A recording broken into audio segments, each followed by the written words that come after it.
안녕하세요. 캐시더 모먼트입니다. 오늘은 제가 대학교를 졸업하고 바로 취업이 아닌 창업의 길로 뛰어들었던 스토리, 그리고 패션 브랜드를 4년간 운영을 하면서 느꼈던 감정들과 실수들, 예비 초기 창업자분들이 브랜드를 운영할 때 꼭 알았으면 하는 이야기를 해보려고 합니다.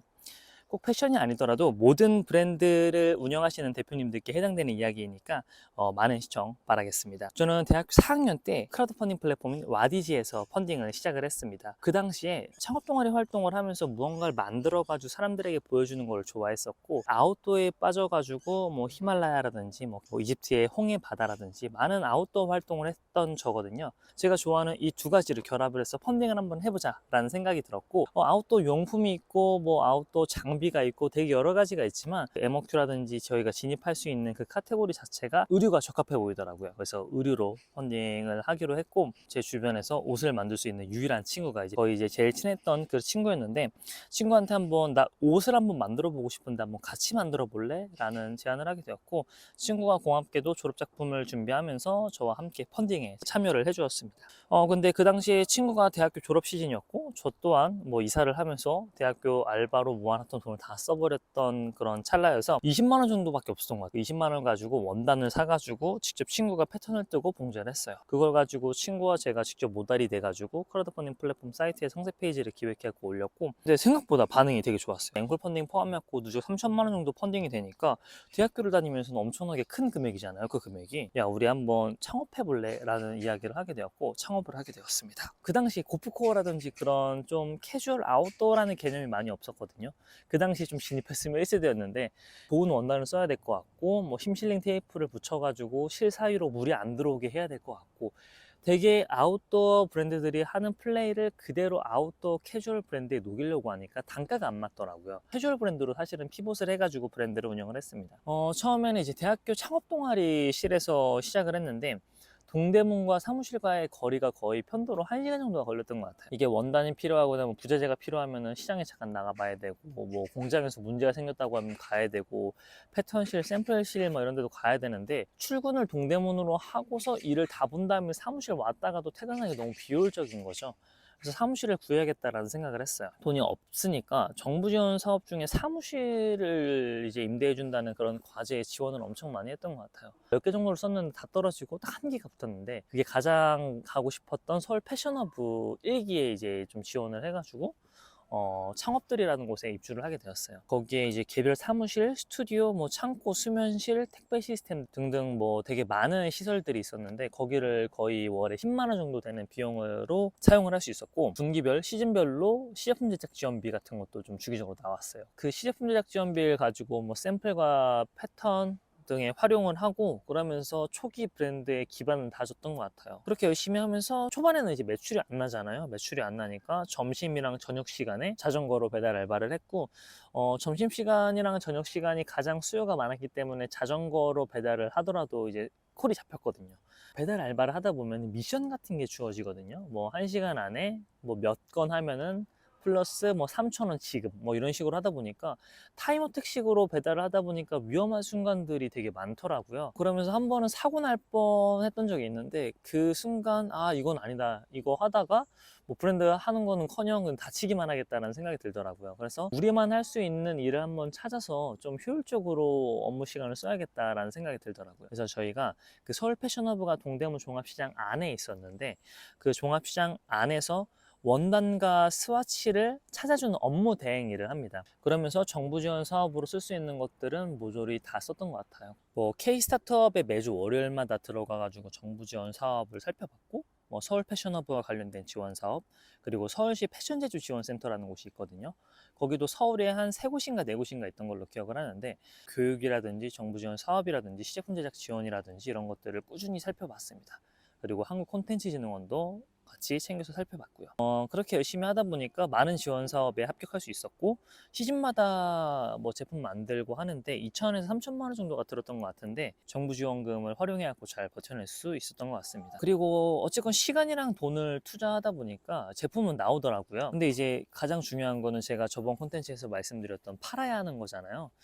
돈 안 드는 마케팅을 할 수 있는 건 다 했던 것 같아요. 그 당시에 이제 브랜드 사업을 하면서 느꼈던 인사이트와 감정을 사업 일기라는 시리즈로 작성을 했고요. 그리고 브랜드가 직접 이제 대놓고 바이럴 어필할 수 있는 네이버 카페가 있었는데 제품이 만들어지는 과정을 제품 제작기라는 콘텐츠로 발행을 했었습니다. 투명성에 그래도 고객들이 꽤 모였던 것 같아요. 그러면서 동시에 타사 제품도 입어봐야 적을 알아야지 백전백승이잖아요.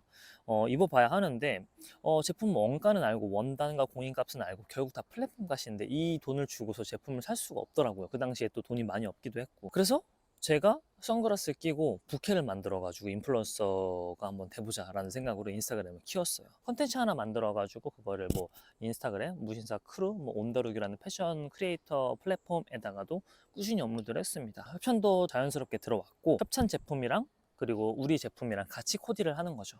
그래서 광고라든지 이런 것들은 이제 협찬 제품만 이제 해시태그를 거는데 자연스럽게 우리 제품도 같이 노출을 시키려고 노력을 했습니다. 그래서 열심히 하다 보니까 6천 명의 팔로우까지 모았었고요. 또 이제 이렇게 사업 일기를 썼던 그런 진심이 가득 담긴 그 사업 계정으로 패션 유튜버들에게 DM을 보냈어요. 뭐 지금은 어떨지 모르겠는데 그 당시에는 진짜 패션 유튜버가 신이었거든요. 선물이라는 그런 명목상으로 그냥 계속 편지 같은 메일과 DM을 보냅니다. 그렇게 운이 좋게 몇 분이 컨택이 됐고 자연스럽게 저희 제품도 노출이 되었고 그 덕분에 브랜드 이름을 알릴 수 있는 좋은 계기가 되기도 했고요. 22년도 FW 시즌에 유행할 것 같은 그런 키워드가 하나 있었어요. 액세서리 아이템이었는데 그 아이템을 기획을 했었고 결국 패션 유튜버 분들도 컨텐츠를 만들기 위해서는 유행하는 아이템으로 해야 하잖아요. 근데 그게 딱 맞아 떨어져 가지고 저희가 컨택하지 않았던 패션 유튜버 분이 저희 제품을 샤라웃을 해주시더라고요. 그게 메인 썸네일이었고 어느 날 자려고 누웠는데 제품이 미친 듯이 팔리는 거예요. 공장 사장님께 바로 연락을 드려가지고 생산을 진행을 했고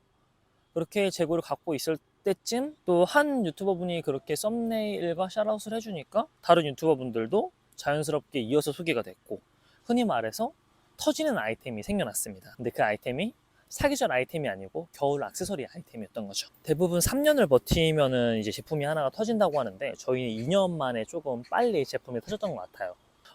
하루에 많게는 택배가 한 500개 정도 나갈 정도로 잘 됐고 그렇게 좀 무신사 실시간 랭킹에도 올라가고 하다 보니까 그 당시 좀 알만한 회사에서 협업 제안이 들어왔어요.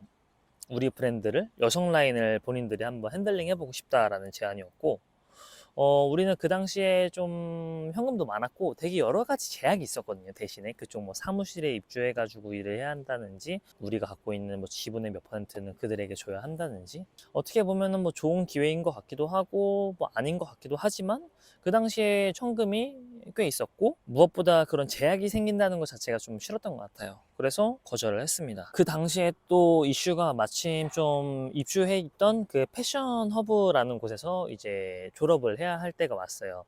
최장 2년까지 사용이 가능했었는데 2년이 되었고 마침 사무실을 구할 때였고 그 당시 현금도 있었고 뭔가 베팅을 해야 할 시기라는 생각이 들었던 것 같아요. 사무실을 꽤나 넓고 비싼 곳을 구했고 동시에 인력 충원도 했습니다. 하지만 이게 겨울 한정 키 아이템이었고 날이 풀리니까 매출이 뚝 떨어지더라고요. 그래도 적어도 겨울 매출 이 정도 였으니까 떨어지더라도 브랜드 인지도가 생겼으니까 봄 매출이 그래도 작년 가을 매출보다 낫지 않을까 했는데 거의 매출이 비슷했어요. 너무 충격적이었던 거죠. 우리는 이미 이렇게 배팅을 해놨는데. 그래서 어떻게 해요? 일단 구해놨으니까 총력을 다해가지고 SS 때는 더 이제 비슷한 제품들을 만들고 우리의 컬러를 만들기 위해서 노력을 했죠.